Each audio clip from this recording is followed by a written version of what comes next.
একবার একটা বাদর জঙ্গলের মধ্যে একটা ছোট্ট ঝুপড়িতে থাকতো। ও ভীষণ চালাক ছিল। একদিন বাদরের ভীষণ খিদে পেয়েছিল।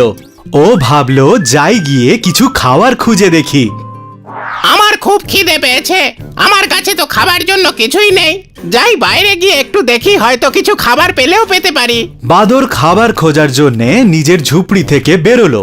গাছের এক ডাল থেকে অন্য ডালে লাফাতে লাফাতে আনন্দ করতে করতে এগোলো। জঙ্গলের পাশে একটা গ্রাম ছিল যেখানে দুটো বিড়াল থাকতো। একজনের নাম ছিল চুলবুল আর আরেকজনের নাম ছিল সাদা। চুলবুল নীল রঙের মিষ্টি বিড়াল, ওর চোখ দুটো ছিল নীল। সাদা বেড়ালের রং ছিল সাদা আর ওর চোখ দুটো ছিল সাদা।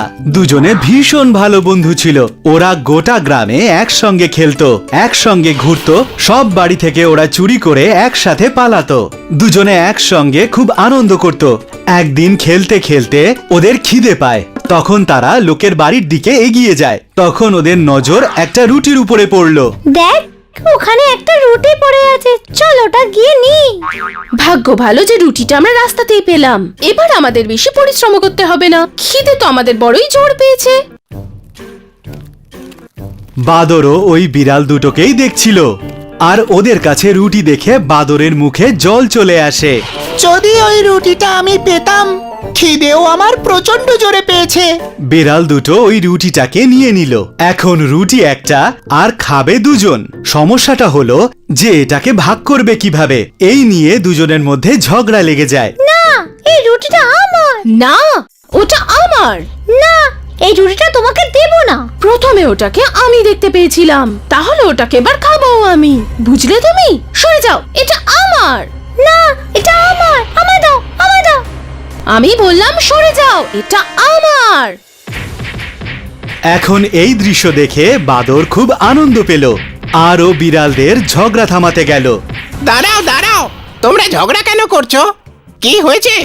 দেখো দাদা, এ আমাকে রুটিটা দিচ্ছে না। আগে এই রুটিটাকে আমি দেখতে পেয়েছিলাম।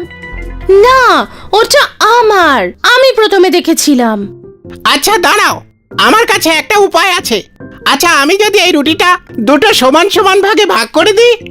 হ্যাঁ, সেটাই বরং ঠিক হবে। তুমি এটাকে দুটো সমান সমান ভাগে ভাগ করে দাও। হ্যাঁ, এটা একদম ঠিক উপায়। তাতে আর কেউ কম বেশি ভাগ পাবে না। এইভাবে বাদর চালাকি করে ওদের দুজনকে বোঝাতে সক্ষম হলো, আর ওই রুটিটাকে দু টুকরো করলো। এ কি, এর একটা ভাগ তো বড় আর একটা ছোট। বড় টুকরোটা তো আমিই খাবো। না, বড় ভাগটা তো আমি খাবো, ওকে ছোট দিয়ে দাও। দেখো, তোমরা ঝগড়া করো না, এর উপায়ও আছে আমার কাছে। আমি দুটো ভাগকে সমান সমান করে দেব। এই কথা বলে বাদর বড় টুকরো থেকে একটা টুকরো ছিঁড়ে খেয়ে ফেললো। দুটো বিড়ালি এটা দেখে খুব খুশি হলো যে এবার ওরা সমান সমান খেতে পাবে। কিন্তু বাদর খাওয়ার পরে ওই টুকরোটা ছোট হয়ে গেল আর অন্যটা বড়। বাদর আবার টুকরো দুটোকে সমান সমান করবার জন্য দ্বিতীয় ভাগ থেকে টুকরো ছিঁড়ে খেয়ে ফেললো, কিন্তু তবুও দুটো টুকরো সমান হলো না। এমন ভাবেই ভাগ করা চলতে থাকলো। বাদর দুটো ভাগ সমান করার অজুহাতে পুরো রুটিটাই খেয়ে ফেললো। এ কি, তুমি আমাদের পুরো রুটিটাই খেয়ে ফেললে। তুমি আমাদের ঠকিয়েছো, আমরা তোমাকে ছাড়বো না। বুঝলে তুমি বাঁদর? কোথায় বলেছো তুমি? দাঁড়াও দাঁড়াও তুমি। বিড়ালরা ওকে ধরার জন্যে ওর পিছনে দৌড় শুরু করতেই ওই বাদরটা ওখান থেকে পালিয়ে যায়, আর এক গাছ থেকে আর এক গাছে, আবার এক গাছ থেকে অন্য গাছে, এইভাবে লাফাতে লাফাতে গভীর জঙ্গলে চলে গেল। এর থেকে ভালো হতো আমরাই যদি রুটিটা দুটো ভাগ করে নিতাম।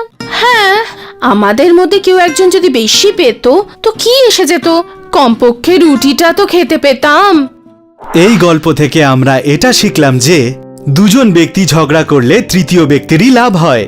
সেই জন্য ঝগড়া সবসময় নিজেদের মধ্যেই মিটিয়ে নেওয়া উচিত।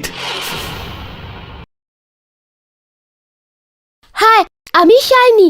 যদি তোমরা আমাকে এভাবেই দেখতে চাও তাহলে এই ভিডিওটাকে অবশ্যই শেয়ার করো, আর হ্যাঁ, এই চ্যানেলটাকে সাবস্ক্রাইব করতে ভুলো না কিন্তু।